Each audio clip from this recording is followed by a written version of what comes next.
Good evening. I'd like to welcome you to the Gurnee Village Board regular meeting of August 6th, 2018. Roll call, please, Donna. Garner. Bomas. Present. Hood. Here. Thurstonson. Here. Jacobs. Here. Ross. Here. All present, one absent. All right. Would you please join me in the Pledge of Allegiance? I pledge allegiance to the flag of the United States of America and to the republic for which it stands, one nation, under God, indivisible, with liberty and justice for all. All right. It's nice to have company tonight. First up is always public comment. If it's a matter that's scheduled on our agenda tonight, I'd ask you to hold your public comment to them until then, and you can address the board when we do that, bring that matter up for a vote. If you would like to make public comment about something that's not on our agenda tonight, you can come to the microphone and state your name. Okay. Oh, all right. You'll have time at the end of the meeting, too. Hi, my name is Don Schweer. I've lived in the community for over 20 years, and I was told this is the place to bring up a request. I'm interested in a consideration toward improvement to Grand Avenue, specifically west of I-94. I've noticed we've done a lot of work on Washington Street by the police station, and noticed that that might be a village expenditure, and I think that the Grand Avenue might be a state expenditure. If that is the case, what consideration could be given, thinking about plants, trees, perhaps wrought iron lights, etc., to help the entryway to Gurnee? We'd have to coordinate with the state and get right-of-way for them. We do require quite a bit of right-of-way for landscaping in front of the businesses, trying to keep it from being too intense. The lighting, I think they determine how far up those go, but it probably wouldn't preclude us from putting in lighting that's not for traffic safety. That may be, it becomes a budget consideration, and we have been focusing more on the streets that we own and have more control over. But we did just pay for curb improvements along Grand Avenue because they'd gotten so bad, so we put in the new medians and did all that painting and stuff. So yeah, it's not out of the question, but it would be a budget matter that could be brought forward at another time. And how would that happen? Right now, submit something in writing, we'll give it to staff. Again, we've been focusing on walkability and our bike paths and landscaping on the east side. It would have to be really kind of part of our strategic plan that we want to take over some of that on Grand Avenue versus the state doing it. All right, thank you. Okay. All right, I'm going to move on to our regular agenda. First item is approval of the consent agenda as presented.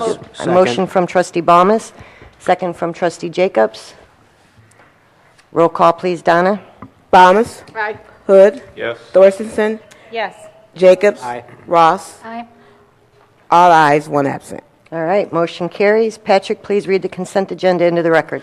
Item number 1, approval of the minutes from the July 16, 2018 Village Board meeting. Item number 2, approval of ordinance 2018-58, approving a plat of easement which grants utility easement to the Village of Gurnee at 6210 Grand Avenue.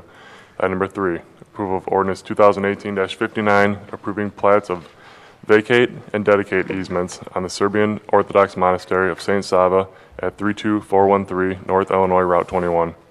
Item number 4, approval of purchasing 1 year of Cisco SmartNet maintenance services from the State of Illinois contract holder, CDWG, in the amount of $49,575.70. And number 5, approval of a professional services contract with Ifraland Consulting, LLC for design services related to the FY 2020 Ferndale Street water main replacement and roadway reconstruction project in an amount not to exceed $32,000. And number 6, approval of request to dispose of certain police department documents as authorized by the State of Illinois Local Records Commission. And number 7, approval of fireworks permit for Gurnee Days on August 11, 2018. And number 8, approval of granting a Class 9 liquor license and waiving the fee for the Gurnee Exchange Club for their Gurnee Days events on August 10th and 11th, 2018.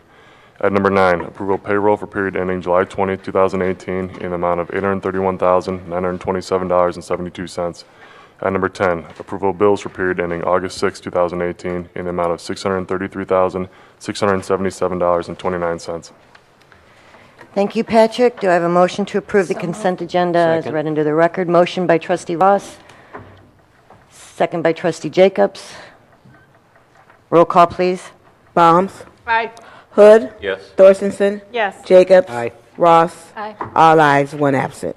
All right, motion carries. We'll move on to petitions and communications. The first is a proclamation honoring Daniel Klaskowski. Hereon, I'm going to say Dan K. The Village of Gurnee wishes to recognize one of its altruistic and community-minded citizens, Dan K.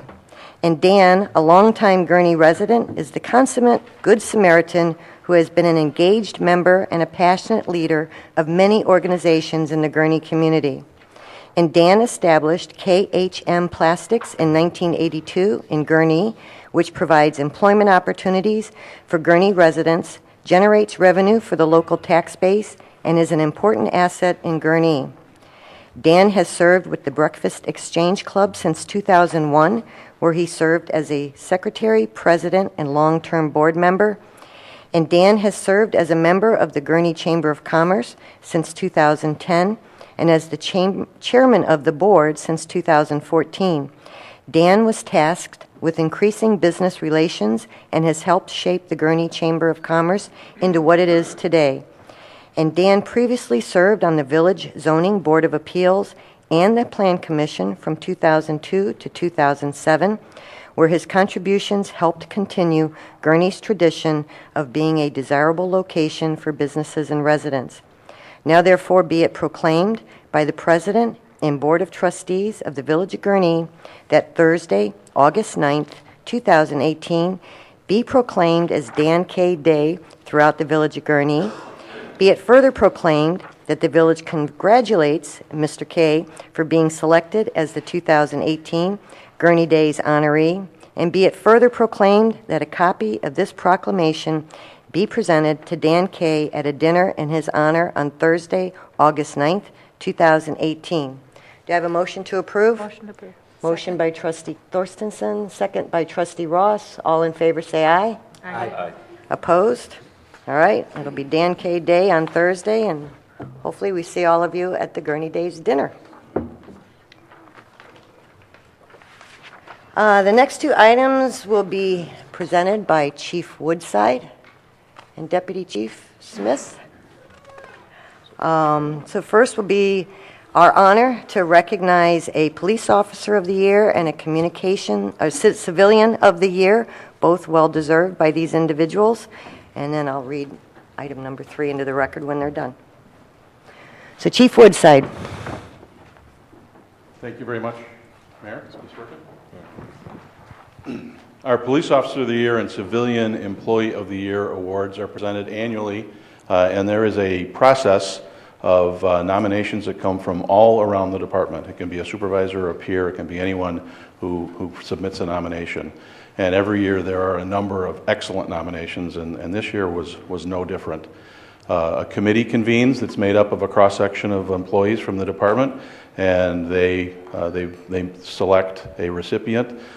Then that is presented as a recommendation to me, and this year, like every year, I have nothing but enthusiasm for the recipient that they've selected. So I want to start with our Civilian Employee of the Year. And Wendy Mann, if you would come down and join me. Wendy has been a member of the Gurnee Police Department for 21 years. She's been a communications shift leader for most of those years. And every year she goes above and beyond serving in the Emergency Communication Center. She heads our public education efforts, so she's bringing the 911 message to the public and into our schools. She's also the leader of our Child Safety Seat program. And the proper installation of child safety seats is a program that she has overseen for many, many years, and we have one of the very best programs in the state, and that is in large part because of her leadership and the enthusiastic support of all the members of our police department. There's folks from our records department, there's police officers, there's community service officers, and our emergency communications folks that all contribute to become child safety seat technicians and are part of, there's more than 20 events every year that are scheduled. So we'll come to your block parties, we'll come to places all over town 20 times a year. Wendy's coordinating and bringing that group together. That's what she does every year, but she's Employee of the Year this year because of what she's done this year. And this year was particularly challenging, and Wendy set herself apart in a number of ways.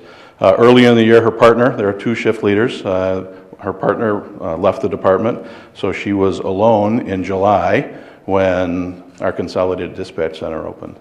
And in that, we brought on Zion police and fire departments, so the capacity and the demand and everything in our communication center doubled and then some. We had to bring on 6 full-time and 3 part-time dispatchers to help manage that load, and Wendy was point on hiring in that process and in the training that went into that, and that continues today. The good news is she does have a partner now. She does have another shift leader with her.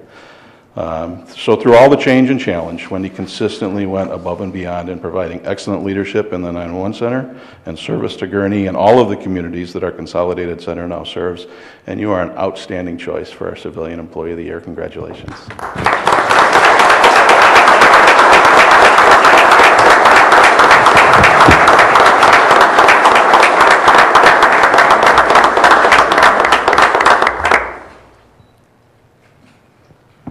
Wendy has some folks here with her. You want to introduce your family?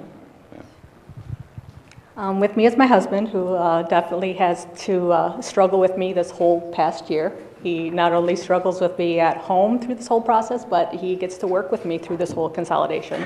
And then my daughter, Sophia and Mackenzie, that have to stay with me no matter what, so they don't have much of a choice on that.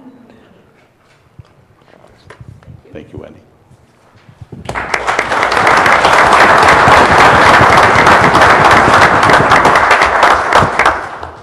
Now our Police Officer of the Year, Brian Carey. Come on down, Brian. Brian has been with the department for 18 years. He served in patrol in the visitor-oriented policing unit out at Gurnee Mills, and he's currently serving as a detective. And he represents the village on 2 regional task forces. One is MCAT, which is the Major Crash Assistance Team, which investigates fatal crashes around the county. He has a great deal of expertise in accident reconstruction. And he also serves as a detective on the Lake County Major Crime Task Force, which is also a countywide task force that investigates homicides and officer-involved shootings. That's what he does all the time. In 2017, he set himself apart in a couple of different ways, and he has managed several high-profile, complicated cases. And when I asked Commander Gonzalez to give me a couple of examples, he came up with 2, but as we talked about it, there were so many more, but just a couple of cases to highlight. He handled an armed robbery case that involved 6 suspects and at least 1 handgun, and that case required hundreds of hours of work, reviewing video and photos of crimes in other communities that were committed by those individuals in an attempt to identify them. Coordinating with the police in Waukegan, Highland Park, and Chicago, he eventually identified and charged 3 subjects from that case with armed robbery. Another complicated case, it was an investigation of a fatal traffic accident that resulted in the death of a pedestrian. And his initial reconstruction work resulted in the defendant being charged in the crash, but that was only the beginning. Detective Carey was called to testify as an expert witness, and through his testimony was able to explain the crash and the principles of physics sufficiently to the judge and defend his conclusions and completely refute the defense's version of the crash, that it resulted in a guilty verdict on all counts. And then throughout the investigation and the trial, Detective Carey communicated compassionately with the victim's family to keep them apprised of the progress. You know, that's just a couple of examples of the work that he does. He's a dedicated police officer, a smart and persistent detective. He's the guy that you want working on your case when you have a problem. And he's just an absolute asset to the Gurnee Police Department and a great choice for our Police Officer of the Year this year. Congratulations, Brian.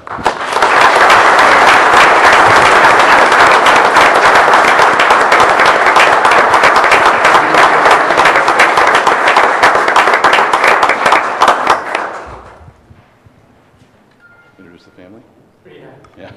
Yeah, I'll introduce my family real quick, but I just want to say I greatly appreciate the honor of being nominated and selected. Again, it's a true honor. It's a pleasure to serve Gurnee, the village of, and obviously work with all these men and women behind you. Again, I have a great joy working with them. Yeah, thanks to my family over here. I think I've got a van full over here. My wife, Sarah, my kids, Austin, Evan, and Liam, they support me throughout it. My parents have been with me throughout it. My sister and my in-laws and my sister-in-law are here, even with my cousin. So I greatly appreciate you folks being here and being with me throughout it. Thank you.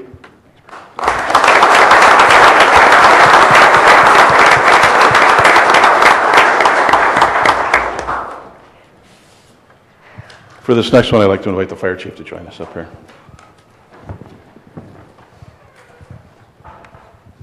This award is called the Saved by the Belt Award, and it is issued by the Illinois Department of Transportation anytime that we nominate somebody who was involved in a major traffic accident that was saved from serious injury or death as a result of wearing a seatbelt.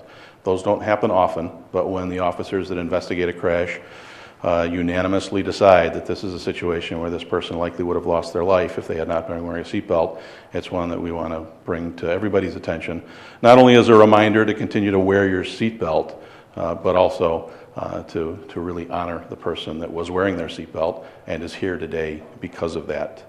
So we have a certificate. So the certificate is issued to Khurshid Beg. Khurshid, if you could join us up here.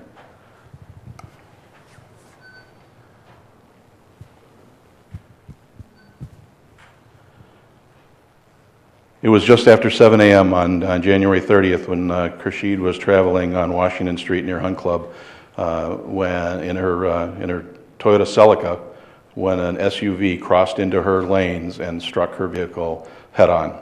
Airbags were deployed, and you can see that Khurshid is still suffering some of the effects of that accident. But it was the unanimous conclusion of the officers that investigated that accident that had you not been wearing your seatbelt, you likely would not have survived that accident.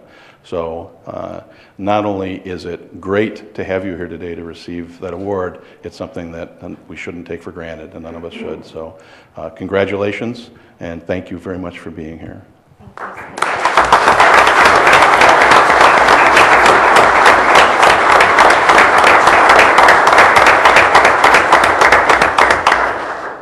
I just want to say I'm thankful to God for, having me alive today, and I want to thank everybody who was there to save my life. I want to thank my family because they've been supportive throughout this entire time. So it's been a long, rough road, but, every day I'm pushing through, and it's to be recognized today. It's very nice. Thank you so much.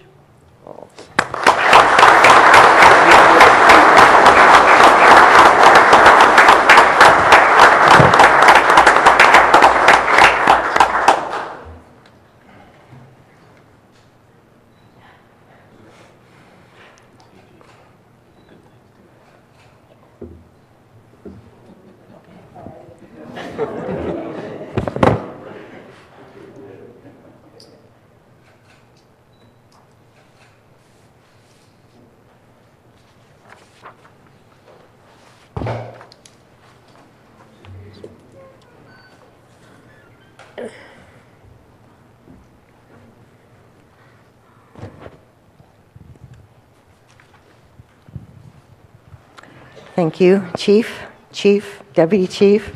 We are very glad to have Khurshid here with us and being able to recognize her for the seatbelt safety that saved her life. That's a powerful reminder to all of us. And a special thank you on behalf of the Village Board to Brian and Wendy. Well-deserved, well-earned. Both of you have really dedicated so much to the village to make it successful on behalf of our residents. So thank you from the Village Board tonight, too. So, all right, we're going to move on from petitions and communications. No reports? No. All right, no old business? Correct. All right, moving right along.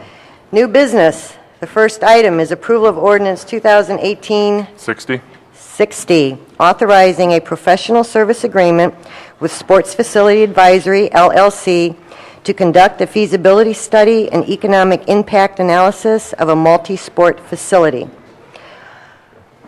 So Ellen's going to introduce it, all right? Thank you. All right, and we you, have Mayor. guests that I'll introduce in a minute, or unless you're going to do it. All right? And then everyone will have an opportunity to talk.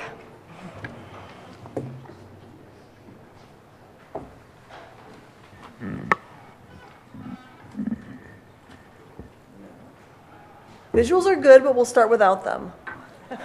And that's fine, because by the time we get to Mr. Sullivan's presentation, we'll have these up.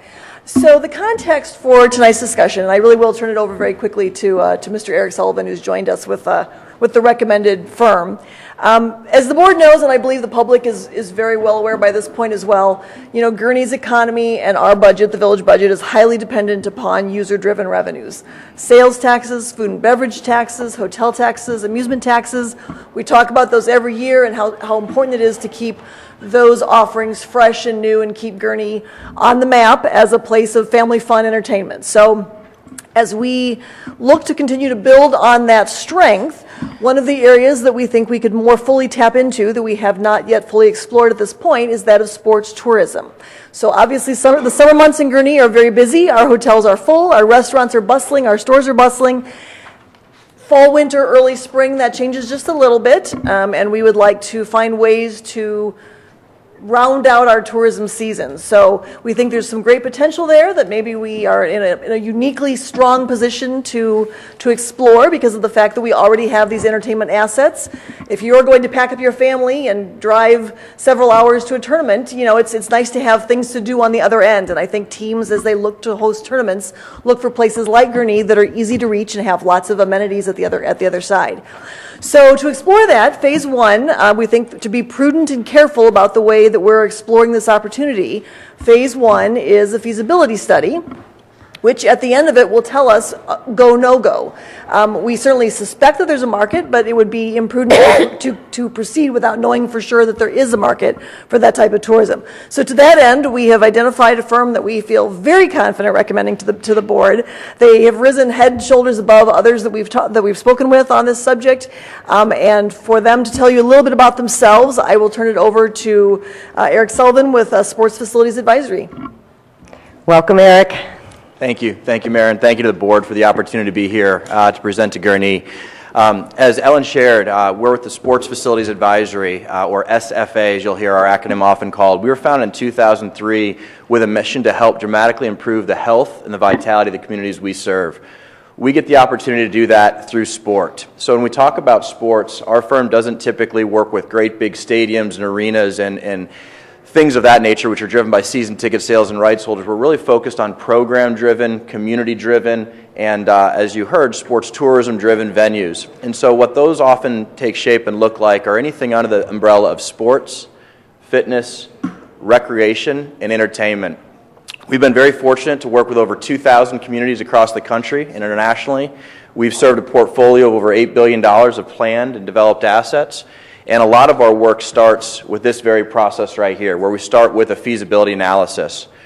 When we look at what the feasibility of a project is, we're not just looking at what's the market viability or what's the financeability or what is the specific product mix, but it's a combination of all these things. So what we'll be doing, if engaged for this process, is be working closely with our team and with a local project team out of Chicago, Vieste LLC, who will help us look at this opportunity both from a market, from a financing and fundraising, and then also from a local regional opportunity here in Gurnee.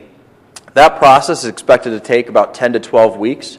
We'll start with a very detailed on-site process looking at the site under consideration and other sites that may be a consideration in the area.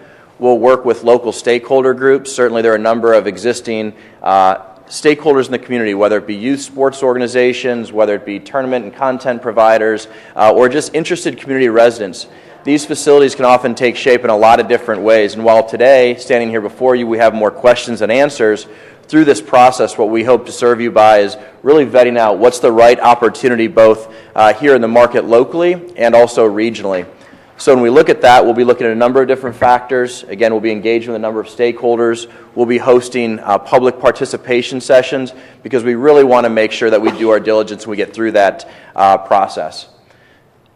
While we have the slide up here, if you go one more forward, we'll talk just a little bit about what the expectation is. This lays out some of the assessment factors that we look at when we come to market. So typically, the market, demographics, socioeconomics, very important just to understand the baseline of who is the audience that we have both here locally, regionally, and if we have the opportunity, even potentially nationally. We'll look at participation for a number of different program activities. We'll assess the competition in the region. We'll look at the existing inventory of assets to see what we can work with. We certainly don't want to be competitive too, but we want to be complementary to operations that are already here in the community. Certainly engage the community in a number of different meetings, as I shared. We'll look at the competitive advantages. And what's really interesting about Gurnee, again, we have more questions than answers here today. But if you look at our portfolio, and I invite you to go to sportadvisory.com, you can see a number of projects that we've worked with across the country. A lot of the work that we've done in sports tourism is helping to bring off-season tourism to markets that have really great attractions. So when we have a park, when we have the Gurnee Mills Mall, when we have attractions like Great Wolf, there are a lot of things that draw people naturally here to the market. We think this may be one more opportunity to help bring them here, keep them here, and essentially help them to fund projects with outside money that could take place here. And we'll do that looking at a number of different models and factors. As an output, one of the things that we're to come back with is a very, very detailed financial forecast. So it's not our job to tell you what the mayor, what the board should do, or what the community should do. It's our job to tell you, if you want to go down this path, here's what reality looks like. And because of the reach and the opportunity that we've had with so many different facilities, not only on the planning, but on the continued operations, we're very, very detailed when we get into this level of analysis. So the output of the pro forma will include these types of considerations. What's the right size program? We have had exploratory conversations with everything from turf to court to ice to multi-surface event space. And we don't know what the ideal model will look like today, but certainly coming out of this process, that's what we hope to assess. We'll then come up with what the construction and startup estimate would be to develop this facility here locally. We'll look at what the operating revenue and expense opportunities are, certainly along with inside the facility, but both outside the facility as well. Partner with Vieste, we'll certainly look at what is the potential finance strategy, who are some local partners that we may want to work with. One of the trends that we're seeing across the industry are real collaborations between public sector, private sector, health and wellness, and other number of organizations. And certainly, last but not least, but what is the actual financial performance and what's the utilization of this type of venue look like, not only today, building for the immediate market opportunity, but when we look 5 years out, when we look 10 years out, how can we expect this to perform so that we really answer the questions we need to make a good informed decision here at this early stage. So as I shared, really excited to be here. We think there is a very special opportunity that the village presents, and we are very hopeful that we can serve you through this process and answer any questions along the way and lay out what a path in sports tourism may look like for the village in the future. Thank you. Again, this is very preliminary. This is not unlike what we've done with our comprehensive land plan, which is in place, where we have a vision for every parcel in town. And in the past, we have focused on certain areas of town because we want to make sure it's something that adds value. And this is a way to do that without someone coming to us and just bringing their own study and just, presenting something, and then we're kind of in that position where we can only do so much with zoning. This gives us the ability to go into the private sector, private investment market and say, here's what we'd like to see, which is very attractive to developers. I know you all had a chance to read the proposal, but if you have any questions for Eric, you can ask them, and then I'll open up the floor for public comment. Questions from the trustees? And we've talked about this for over a year, so off and on. Trustee Thorstensen? I guess I have two questions. The first is, we have 35 acres. There's a total of 45. 35 is under a single ownership. And so, in your background, how many properties have you done? How many developments that would fit successfully within 35? So, That's a great question, and a number of projects. 35, 40 acres is a great footprint to start working with. The real consideration will be what does the programming entail. So when we look at the right product and service mix for the village, we'll be thinking about, are these indoor environments, are they outdoor environments? A consideration would be if we're looking at indoor programming space, we can fit a very large building on that sort of footprint with acceptable parking requirements as well. If we start looking at large outdoor footprints of fields and of both rectangular and diamond shape, we can start to use a lot of land really quickly. So part of this analysis will be what's the highest and best use of that land based on what the village of Gurnee's definition of success is. Okay, I'll give you a break for a minute, and I'll open the floor up to the public. Your comments are to express your concerns to the board. It's not a give and take with our consultant. So if you want to step up to the microphone and state your name. Mr. Erdman? Oh, okay.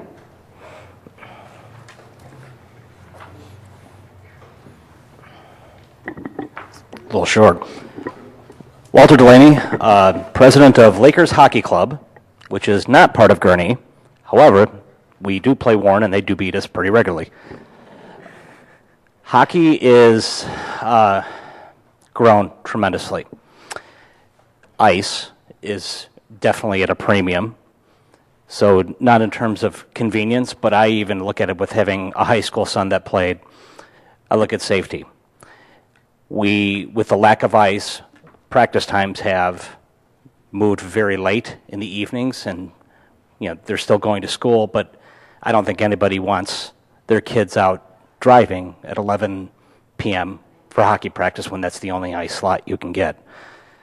So my here is just a comment for the board as not a resident of Gurnee, but as a consumer, and I don't think you can overemphasize how important Gurnee is to the surrounding neighborhoods around Gurnee. I live in Lindenhurst, but Gurnee is a huge part of us, even though we don't live here. I want to thank you for considering this, and hope you will consider that hockey is a huge area that is of need, and it will be supported. You don't have to go very far to go to the Recplex and see what can be done, and I think something here in Gurnee would probably blow that away if done correctly, because we go to a couple of tournaments a year, and this area, in terms of draw and out of town and hosting of events, has way more to offer than most of the places we go to. So, thank you. Thank you. Thank you for coming to Gurnee. This actually kind of started about a year and a half ago over ice, when one of our own employees brought to me the need for ice in this area, and as we dug into it, we started discovering sports tourism was a thing, and since then we've seen tournaments with volleyball, basketball, hockey, and seen the potential for bringing in families and the kind of money they spend locally. And our own Visit Lake County is consistently getting inquiries for tournaments, and we don't have facilities to meet that need. So thank you for your comments. Other comments? There's a lot of people here.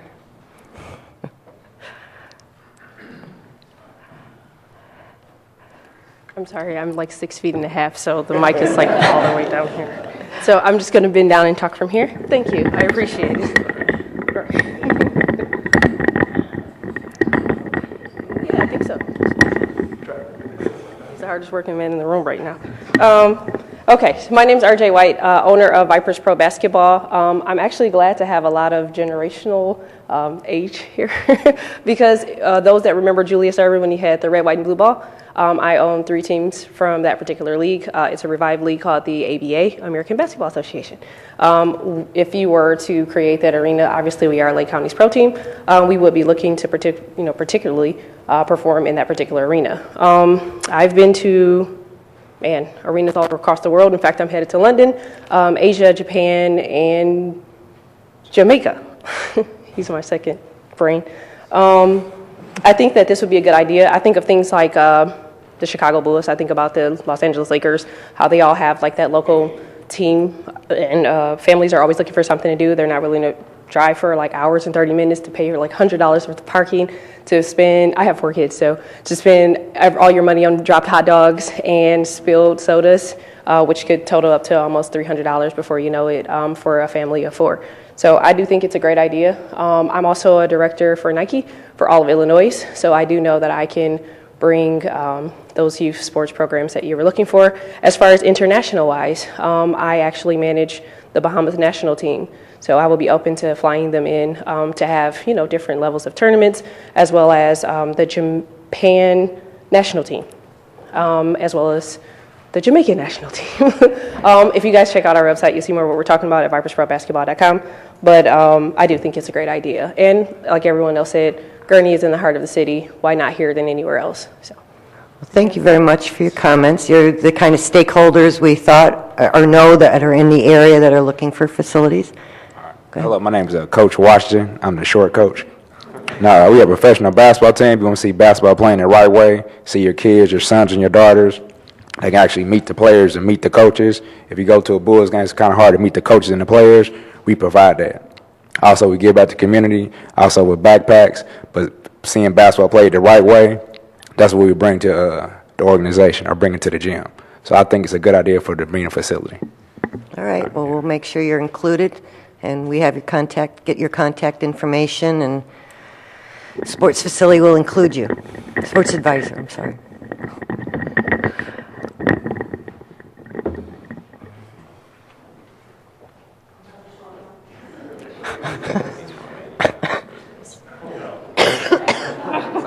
That's okay. So, I can get on her shoulders. I hadn't planned on saying anything, but I just want to expand a little bit on what you had said from Lindenhurst there. My name's Terry Stanley. I live in Wildwood. My son plays for Warren, and he's a junior this year. And we drove last year because you cannot count on rink side. We drove, he's right, the practices were 6:30 for us. They were 6:30 in the morning in Kenosha. It's a 35-minute ride. It's not at Recplex, it's at Kenosha Ice Rink. They were very gracious. They gave us as much time as ice time as they could, but it was early in the morning, or my son was coming home at 11 p.m. at night, and then they had school. Okay, so we did a lot of that. And on a side note, I saw yesterday like a really neat thing that's happening in Michigan.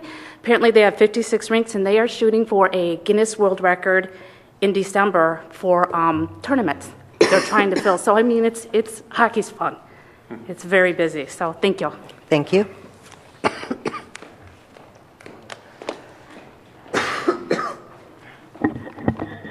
Hello. My name is Andy Dahlstrom. I've lived in Gurnee for 18 years now. My wife is a longtime resident. I'm very in support of doing something like this. I think it's great. I do know from living here, not as long as some people in this room, Gurnee obviously has a flooding problem, so I want to make sure that's taken into consideration. The more concrete we add, the more drainage problems we have. And not only drainage from where the water goes that runs off, but the usability of the fields. Outdoor fields have to drain quickly to be able to be used. There are fields in the area in other towns that the fields drain very slowly, so any little bit of rain, they have to cancel everything for a day or two. You want to make sure those drain properly so they can be used same day when the rain's done. Good point. My best friend from growing up lives up here in the Chicago area as well, comes up to Libertyville all the time to utilize their sport complex for soccer tournaments. Always ends up staying in Gurnee because there's no restaurants, there's no hotels in Libertyville near the complex. So he loves it. We love it because we have to see him. But that kind of magnifies why we're here tonight. Is they go there, and he said that's not the only tournament. So it's not to single out the Libertyville complex by any means. But he goes around to a lot of soccer and baseball tournaments throughout the year, and he sees similar fields that are out in the middle of nowhere, nothing around. So when they've got 4 or 6 hours in between games during the day, they got nothing to do. We do. Whether it's they're staying at Wolf Lodge, and they can go back and hit the water park for a couple hours, they can go to restaurants, they can go to Gurnee Mills. There's a lot for them to do to kill other than sit there by their car in their lawn chairs for 6 hours or watch other teams play. They can get out and relax a little bit, get in the air conditioning wherever they see fit. So I think it's a great fit. I'm looking forward to it. Like the first gentleman pointed out with ice time, I do not have a vested interest in ice, but I do know I have a lot of friends who do, and ice is a premium in this area. So there's a shortage of it. So having a couple of rinks for hockey and figure skating competitions, stuff of that nature, a broad prospect of sports and entertainment stuff we can entertain, ice is definitely on that list. I agree with you, sir. So that is all. Thank you. All right, thank you. Hi, I probably don't need this. My name's Steve Dry. I'm president of the Falcons and of the Glass Falcons, which is Great Lakes Adaptive Sports Association. Give you an idea on sports tourism, I literally got back yesterday from Bolzano, Italy, where we had 2 teams playing. So people travel and they look for communities like Gurnee, where you have everything from hotels, water parks, restaurants, and malls. It's bigger than probably most people realize, and it's not just hockey, baseball, it's lacrosse, basketball, volleyball, field hockey, soccer, and all of that now is 365 days a year, so you need indoor and outdoor. Separate from our organization for youth, which goes from age 5 to age 18, we're one of the largest in the state. We currently have 700 kids. If there was ice available, we could have 1,000. So there are kids we turn away from playing hockey and teaching them hockey. Our best program we do by far is Glassa. It's sled hockey. If any of you have seen it on TV, if you haven't seen it, it's one of the most incredible things that you can see, where someone who has no use of their legs or their arms goes out there on a sled, which none of us could do, and play hockey. And it's phenomenal. It gives them a sense of purpose and a sense of team, and it really helps them adapt with their disability. We are the largest in the state for adaptive hockey, and right now we house that out of a place called Hot Shots, which is in Lake Bluff. It's really not suited for disabled people. It is not a full sheet of ice, and we're really looking for a home for our Glass of Falcons, which I think would be great for you guys and more importantly, great for them. So I would urge you to consider this project, and I know it'll do great for your community, and we'd love to be a part of it. Thank you. Well, thank you for your comments, and make sure you stay so we can get your contact, or Eric can get your contact information. We want as much participation and community engagement as possible before they come back with a final plan. Mr. Dietz. My name is Bob Deal. I live in Gurnee, and since I'm addressing the board, I just have a question. A term was thrown out, and I need a definition for acceptable parking. What does that mean? It means you have to have enough parking for the participants for anything that we have in town, whether it's retail, a bank, a restaurant. We say you have to have a certain number of parking spaces per square foot. So whatever's built there is going to have enough parking to support what they think the attendance would be. And is there, if it really goes gangbusters, is there an overflow scenario? Well, that's going to be way down when we get into design and development and planning, and we do have some ordinances that regulate the amount of parking that's needed now. Okay, and one last thing. That $48,000 is a chunk of money. Is that paid out, do or die? I mean, if we don't like what they produce, is it 48 up in the air? Well, yes, it's a do or die. They're going to give us a pro forma that we can use to make informed decisions about future development on that property. Is there any competition, or is it strictly this gentleman and his company? There are a lot of companies. This one kind of floated to the top since they had worked with communities similar in size to Gurnee that had a tourism venue already. So there are a lot of other companies, but we wanted someone that recognized the value of tourism, but hadn't been focused on bigger cities, cities like a Dallas or an Atlanta and stuff. They had done small communities that very similar to Gurnee, where they had residential plus a tourism venue. And how many 48,000s are we prepared to chuck out? Well, I don't think we'd need more than one study. Ooh.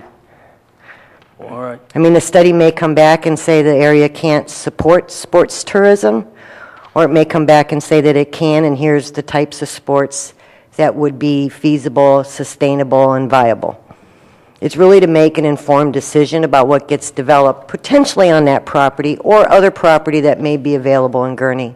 Okay. And the community, you're going to hold meetings and stuff? Yes, public meetings, and we will notice them. They will be on Facebook. They will be on the village's website, and our weekly newsletters. All right. Thank So make sure you sign up for one of those. I will. Oh, by the way, I know nothing about sports.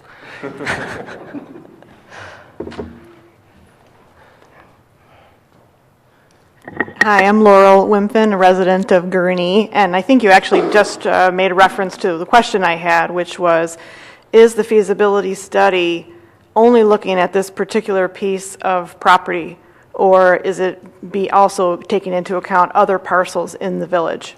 It's going to look at everything. We're most interested in sports tourism and what sports may be most feasible, but there are other properties in Gurnee.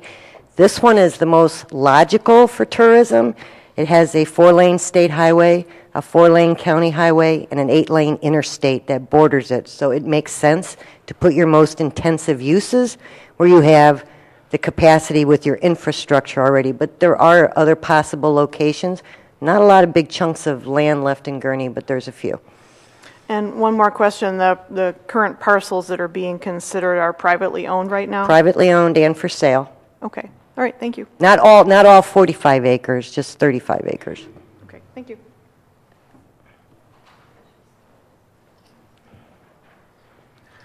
Hi, I'm Jason Ori. I represent the Chicago Young American Hockey Organization and a company called American Tier 1. And first, I just want to talk about the landscape of the Chicagoland area, right? We could talk regional, national, but really just specifically the landscape. In the past 7 years, 8 years, the Blackhawks have won 3 Stanley Cups, right? So what's happened with youth hockey in the area, it's quadrupled, you know, and that might not even be the right number. It grew, it got so huge, okay? And every community is seeing this huge influx of kids coming in. So when Mr. Dry talks about his organization being the largest around, I don't think he's really doing justice. He's kind of being really humble about what they do at the youth level, right? When he talks about having more rinks, going from 700 to 1,000 kids, that's a really, really, really conservative estimate, all right? It's pretty simplistic. Right now, okay, and I've spoke to the mayor a few times about trying to get a project like this, you know, jump-started. You have this huge influx of kids, and it's going to be like this for the next 15 to 20 years. All right, I'm seeing no signs of slowing down at all, okay?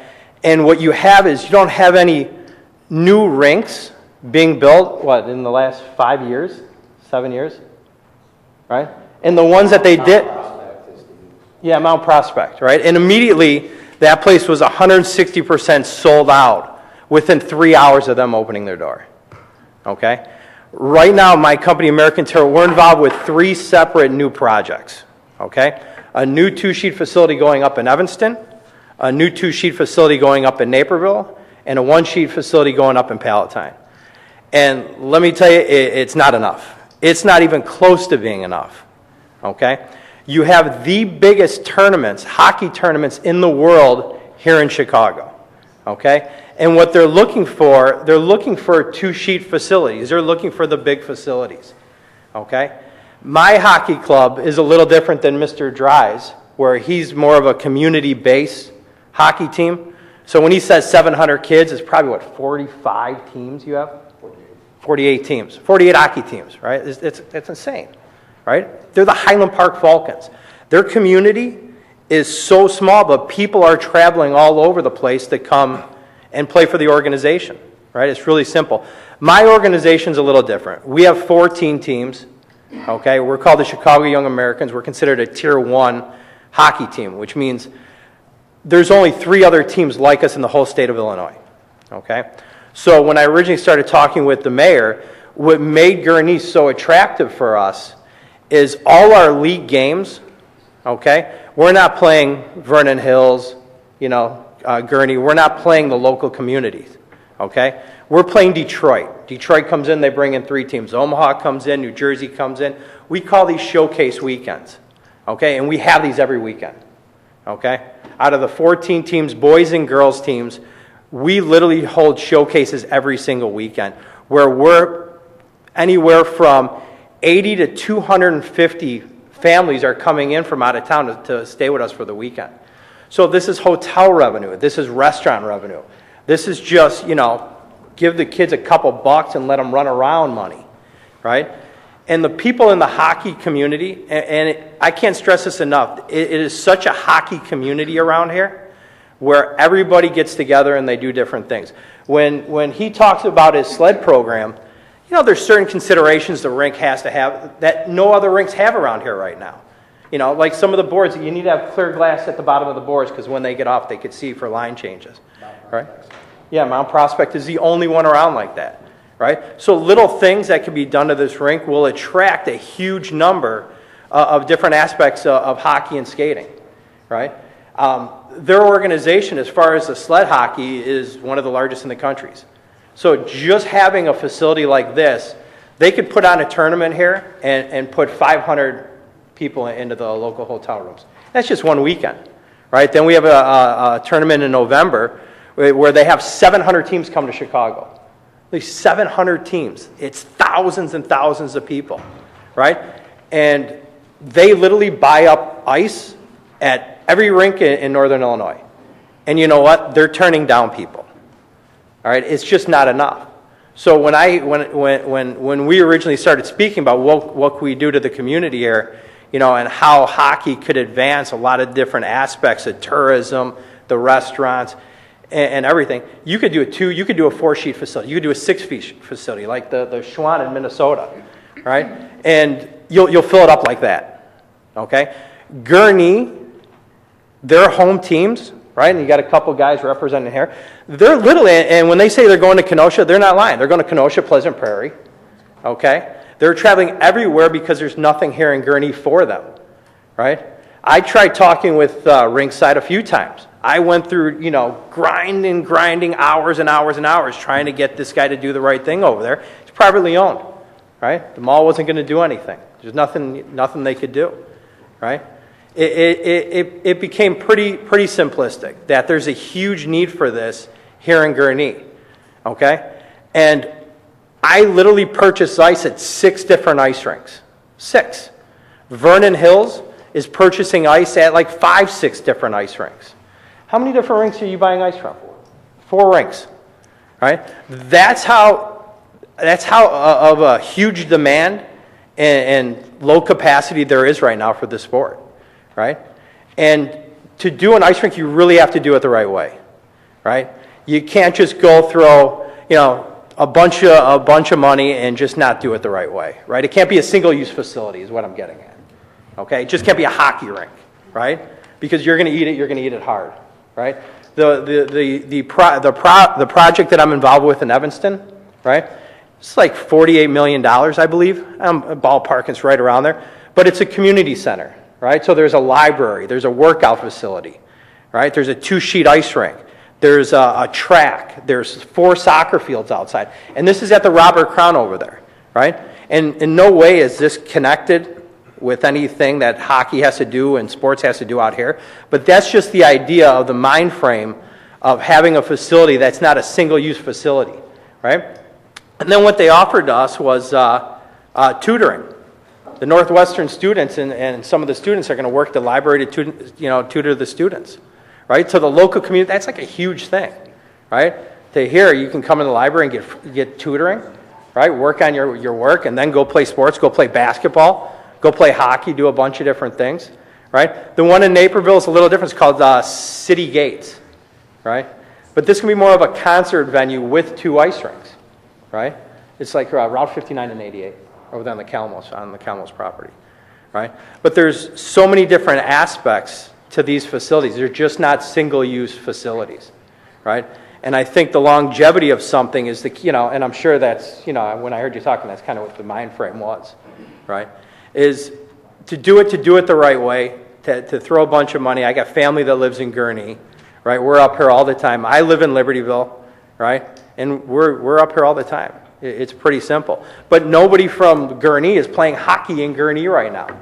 Nobody who figure skates that lives in Gurnee is doing it in Gurnee, right? It's kind of a big deal to the local community Because the hockey world and the sports world, right, these are really tight communities. You know, they really are. Kids, families who put their kids into hockey, they put all their kids, boys and girls, into the programs, right? It really becomes this true sense of community. So if you want to like get grassroots information out, one of the easiest ways, especially in Gurnee, is do it through the sports programs, right? Because the families are so interconnected. It's crazy. You know, when they throw their, and like I said, I'm not even near Highland, you know, my kids don't play over there, right? But I know the program and I know it very well, right? It's a phenomenal program. And they're in this little tiny community of Highland Park. You could take Highland Park and you could probably stick it where the roller coasters are, right? And you guys are 5 times the size, but there's nothing there geared towards the hockey skating community. There's just nothing, right? And I realize, you know, the guy at the mall kind of let you guys down, right? Because he was kind of hosting everything over there, and, you know, it's a privately owned company. It is what it is, you know. So I can't emphasize how much this community needs something like this, right? And how much the surrounding communities are immediately going to jump on your back to find out exactly how that they could help, right? Because it's so necessary. Let the Blackhawks win another Stanley Cup, and you guys won't have enough, you know. And this is going to be like this for the next 15, 20 years, because I see it at the 7 to 8-year-old, you know, level. Thank you very much, Jason. And I'm glad you mentioned figure skating, because when we were talking about ice earlier, for everything you just heard about hockey, I heard the same thing from the figure skating community. They're regional, they're sectionals. They cannot find ice anywhere, and they have very large programs that are looking to hold, not tournaments, but, you know, their programs and stuff too. And we've heard this about basketball, and I'm sure Visit Lake County can confirm, but, you know, there's requests for basketball tournaments. There's not enough courts. A hockey tournament, not enough ice.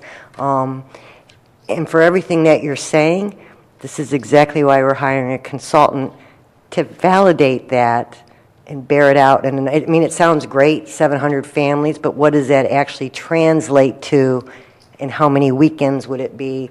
This is why the board really wants to do an independent study on what it would mean to Gurnee, and is it truly sustainable, 5 years, 10 years, 15 years? The worst thing we could do is, you know, go down this path, and then the next board, the next mayor is like, what were they thinking of? Because we've seen a lot of, you know, there's some wonderful, not wonderful, but there's examples in Lake County of sports like venues that have not been successful, and that's what we want to make sure we don't do. So I thank you. Nice to see you again. I haven't seen you in quite a few months. So yes, I learned from you. I learned from Brian. I learned from our coach, the high school hockey team, that there is a demand for ice in this area, and then we started digging into this. Ellen and I started digging into the sports tourism. I think Pat even went to a WebEx or a webinar about sports tourism, and it's a huge multi-billion-dollar industry for all these sports. And I can't imagine it because my kids are grown now, and most of us have grown kids, but it is definitely an industry now. So it can add value to Gurnee. It can make sure that we don't need a property tax, and we can continue to fund our services with the sales and hotel and amusement. So, but we have to validate it, and that's where we're going to get the community engagement and do it the right way. Yeah, and it's pretty simplistic. All you got to do, you know, and it's even summertime right now, right? So this is kind of the dead time. Give it another month. Walk into a rink on a Saturday, right? And tell me how fast you can get a Pepsi at the counter. You know, it's just insanely packed. You know, and if you go into Pleasant Prairie, little town Pleasant Prairie, right? You want Jelly Bellies, you go to Pleasant Prairie. You go into the sports complex and see the basketball tournaments they're holding or the volleyball tournaments, it's insane. So if you just see what everybody else is doing, and you take that kind of mind frame and put it into what Gurnee can do, because Gurnee's always done things bigger, better, badder, right? I think the sky's the limit for you guys. You know, we'll see. I really do. It's got to make money. Something like this will. All right, thank you.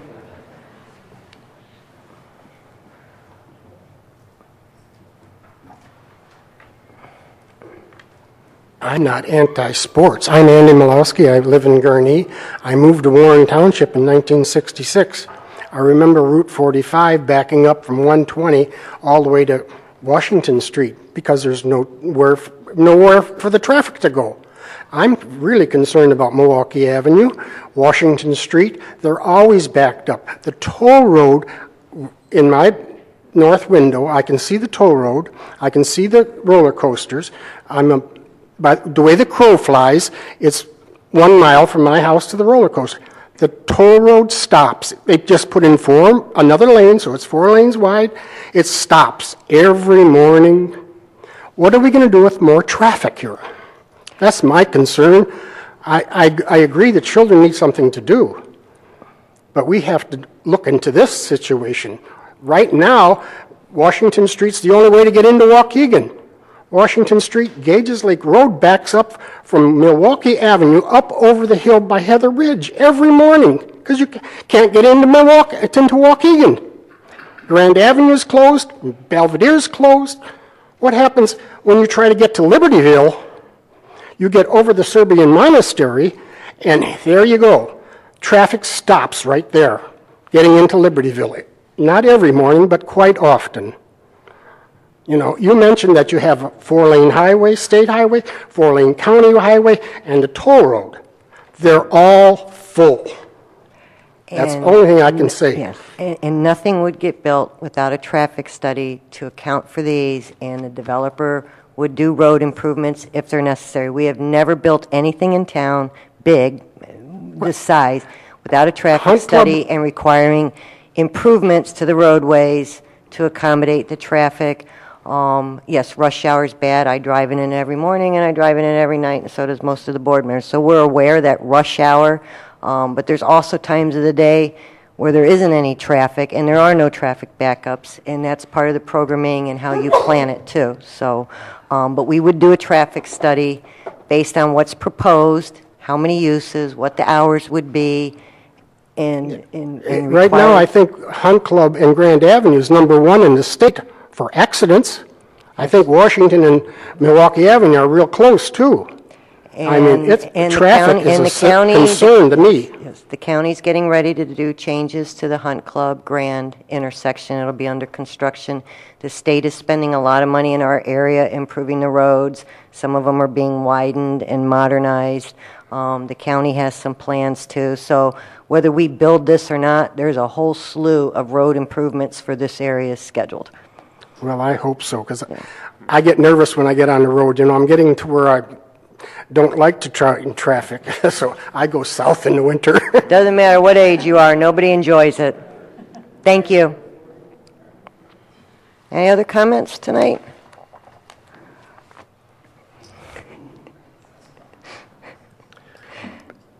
Hello, everybody. I'd like to, first of all, thank everybody for coming tonight. I'd like to thank my ice hockey colleagues and hopefully my new basketball colleagues. A lot of talk about what we can do and what we're going to do, but I think needs to be brought up as to why we're doing it. Between basketball and hockey and some of the other sports I've known, I'd like everybody to imagine being that young youth athlete or young student athlete having a goal or a dream or whatever that may be, whether it's to play with your friends or try something new or get a college scholarship or perhaps go professional in your respective sport. Every one of them has some type of goal to compete, to be better at something, a sense of belonging when it comes to a lot of different sports. And I'd like you guys to make sure that we always consider why we're doing this. We're supporting the young kids that have these dreams and goals and the parents that do whatever they can to help them reach their goals. And I think Gurnee has a unique opportunity to support the families of our town and the surrounding towns to help the youth of our next generation to reach their goals and dreams. Thank you. Thank you, Brian. Again, we've got to make sure this is going to work, and I think it is a lot of money, $48,000, but it's money well spent to make sure that we don't get somebody that just shows up and wants to build something like this, and then we find out we're going to have a white elephant on our hands 5 years from now. So data and research is very important. If it turns out to be feasible, then there's a whole process for planning, design, and, you know, lighting and all that. That's way down the road. Right now, we're just trying to figure out if there's some possibilities for sports tourism in our town to support our tax base, which provides the services. There's no other public comment. Madam Mayor, we didn't hear from one group tonight that I think was missing. Okay. And I think we heard one comment that was mentioned in passing, but I don't think we really heard from summer sports tonight. No. No, and I think it should be heard that there is a very big lacrosse community, there's a very big baseball community, and there's other summer sports out there that Mr. Sullivan needs to know that would be a very big group here. I'm a former lacrosse parent myself. I traveled 8 to 10 hours to take part in tournaments. I know there's a big lacrosse community in this state. They need to be considered. The baseball people travel 8 to 10 hours to go to tournaments as well. So we need to think about them as we move forward into this process as well. All right, well, we'll publicize broadly across multiple mediums these meetings. I know you'll probably meet with the different board members. You're going to meet with Visit Lake County, visit with our business community, visit with parents, visit with residents, and get a lot of feedback and input. I've personally been making a list for like the last 6 weeks, knowing this was coming up. So we will make sure that we reach out to the community. This, again, it's got to be broad-based support. So, but you're right, we haven't talked about any of the summer sports. Volleyball only got a brief mention, David. If there's no other public comment, do I have a motion to approve the ordinance? So moved. Motion by trustee Jacobs. Second. Second by trustee Thorstensen. Roll call, please. Bombas. Aye. Hood. Abstain. Thorstensen. Yes. Jacobs. Aye. Ross. Aye. So we have 4 ayes, 1 abstain, 1 absent. All right, you can call me for a vote. Mayor? Aye. So then 5 ayes, 1 abstain, 1 absent. All right, well, welcome to the team.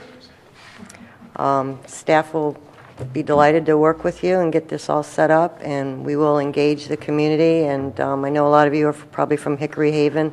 We'll make a point to reach out and make it convenient for all of you to attend, so that your community's heard too. All right. All right. And you met Teresa, right? Okay. All right, thank you all for attending. Thank you. You're more than welcome to stay for the rest of the meeting.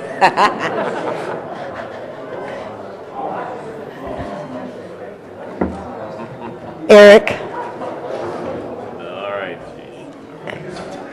Eric, you might want to get some contact information. Or Ellen will help you. Okay. All right, I'm going to move on to item number 2, approval of ordinance 2018-61, approving the terms of an intergovernmental agreement of Woodland School District Number 50 School Resource Officer. Sure. So you had a memo from Chief Woodside on this. As you know, we have school resource officers in all of our schools. They're provided via an intergovernmental agreement where the districts pick up 50% of the cost of that employee. So that covers salary, benefits, pensions, etc. So just so happened that the Woodland agreement was up for renewal. Same terms as before, just updated the dates. Woodland considered this at their most recent meeting, June 28th meeting, approved the agreement, and now it's before the village board for consideration. Questions from the trustees? Move to approve. Motion by trustee Jacobs. Second. Second by trustee Ross. Roll call, please, Donna. Bombas. Aye. Hood. Yes. Thorstensen. Yes. Jacobs. Aye. Ross. Aye. All ayes, 1 absent. All right, motion carries. Item number 3, approval of ordinance 2018-62, approving an amended mutual aid agreement for the Northern Illinois Police Alarm System known as NIPUS. Sure. Another memo from Chief Woodside on this. We're a member of NIPUS, have been a member since the beginning, 1983. Since that time, it's grown to over 100 police agencies, really pools resources for police agencies. For example, they have the mobile field force, and then also the emergency services team, which is commonly known as a SWAT team. So instead of those, each community having their own, they can share these resources and have these specialized units to respond to incidents. So NIPES agreement hadn't been updated in some time, so the agency went ahead, ran through the agreement to update things. Really just clarifying things, allow for the expansion of membership to include non-municipal law enforcement agencies that are certified by the state of Illinois. So this could be colleges, universities, simplifies and clarifies procedures for those wishing to terminate participation, and then seeks to reduce some of the liability risk. Chief Woodside reviewed the agreement. Attorney Winter reviewed the agreement, didn't have any issues with it. To be a participating member in NIPES, you have to approve this agreement. So the chief is recommending approval and our continued participation in this organization. Move to approve. Motion by trustee Ross. Second. Second by trustee Balmas. Roll call, please. Balmas? Aye. Hood? Yes. Thorstensen? Yes. Jacobs? Aye. Ross? Aye. All ayes, one absent. All right, motion carries. Item number 4, approval of request from 1009 Vineyard Drive for relief from Gurnee Municipal Code Section 66-135, which limits residential driveway width to 24 feet at the right-of-way. Sure. So you had a memo from our village engineer, Scott Dubicki, on this. The property owner at 1009 Vineyard recently came in and applied for a driveway permit to reconstruct their driveway. When we took a look at it, it's wider than what the municipal code allows. What we think happened is when the home was constructed back in '95, there possibly was never a final inspection on the driveway. So it came in at, was installed at 28 feet. With the request to reconstruct the driveway, the municipal code requires 24 feet. So we spoke with the resident about that, and they would like to maintain the current width of the driveway. So it is before you tonight for consideration. That was the wild, wild west back in the 90s. Yeah, Mayor, looking through the history on this to understand what had occurred, it appears as though it was associated with the significant amount of growth that occurred in the community at the time. A large subdivision was going in. The developer had money on file with the Village of Gurnee, so they were allowing occupancy certificates to go out. This one CO was issued in March of that year.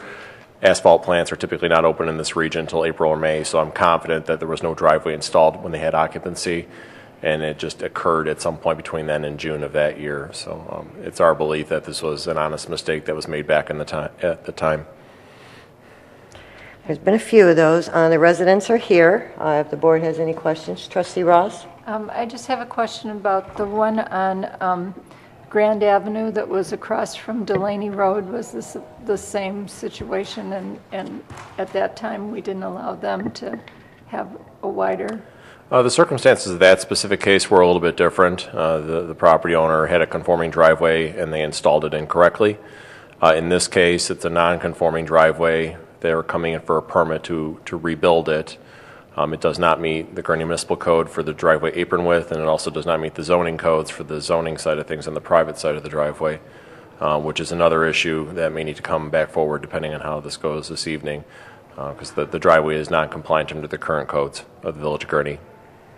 So if they had a 24 and they'd come to us for a 28, that would be, again, before the board, but it would be a little different. This is through no fault of the property owner, and it was missed by the village back in the day. How long have you owned the property? Just state your name for the record. Mike Santowski. Been there about 15 years. So we were not the original owners when we bought it. The driveway was already in place.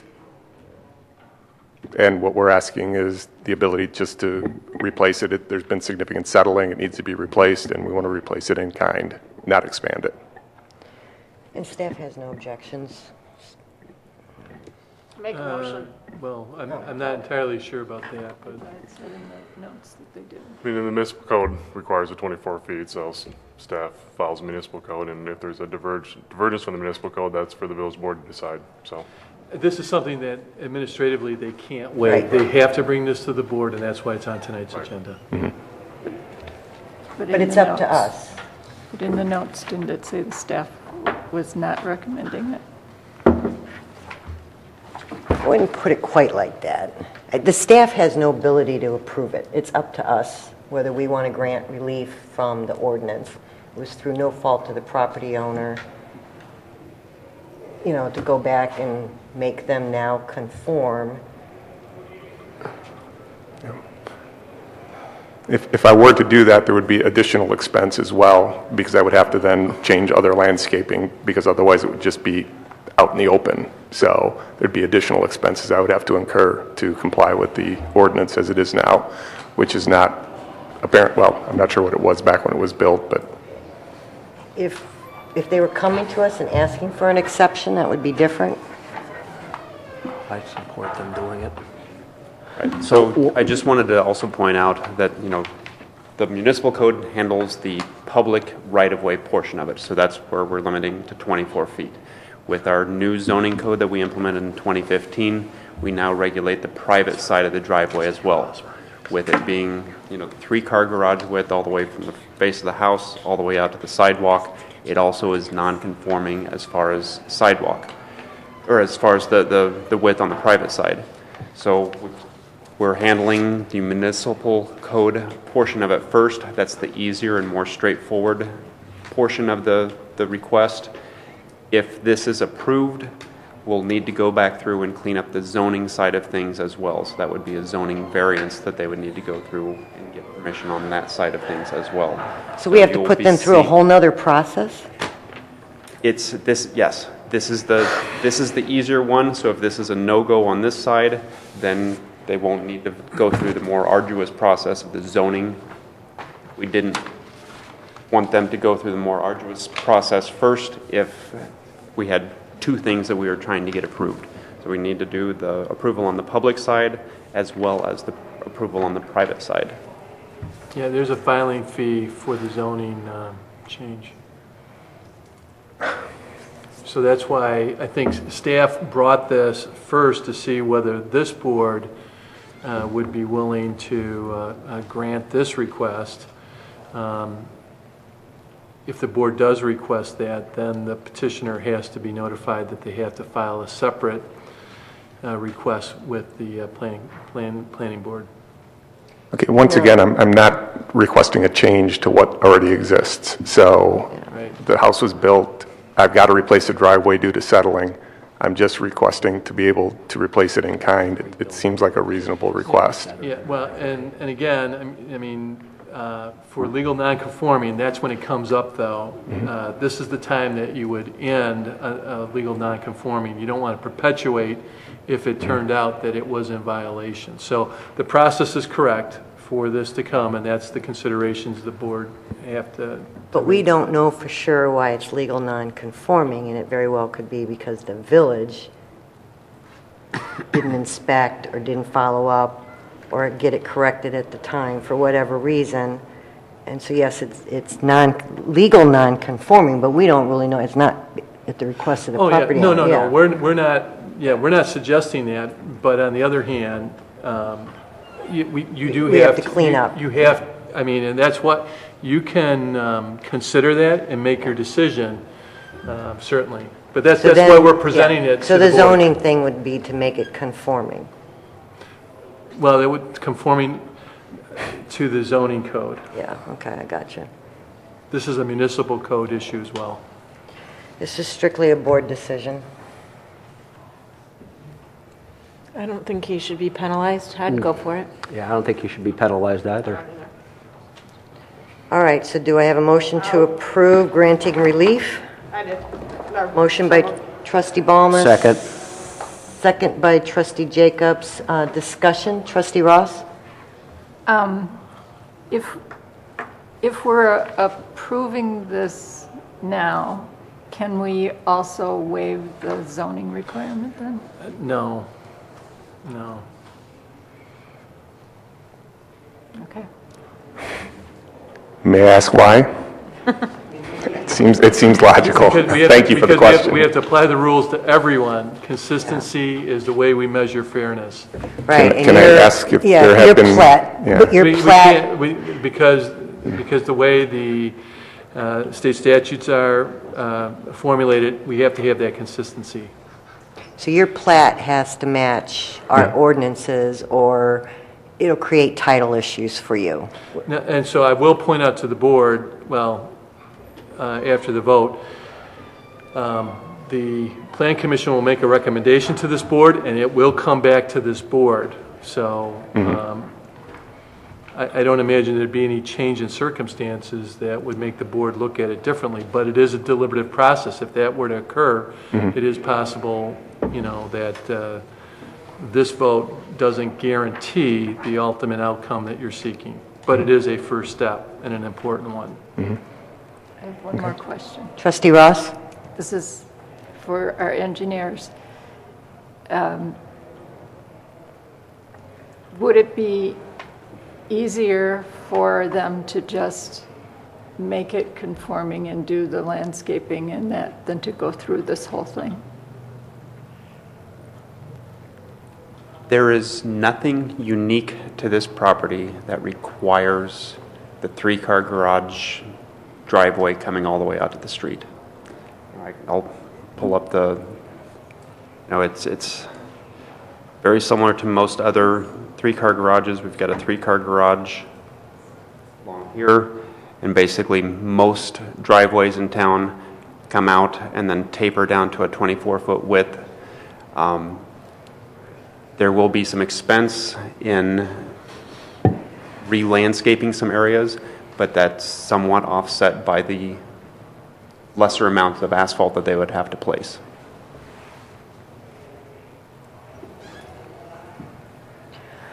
All right, I have a motion and a second, so I'll call for a vote. Roll call, please, Donna. Bombas. Aye. Hood. Yes. Thorstensen. Yes. Jacob. Aye. Ross. Aye. All ayes, one absent. All right, Thank you. that's the first step. Right. Can somebody tell me what the next step is so I can get it? Yeah, we got people that are, any of the staff can help you. All right, so we are going to have an executive session. It'll be a short one. We will not take any action when we come back out, but I will allow for public comment before I call to go into executive session. Any other public comment? We'll be back out real quick.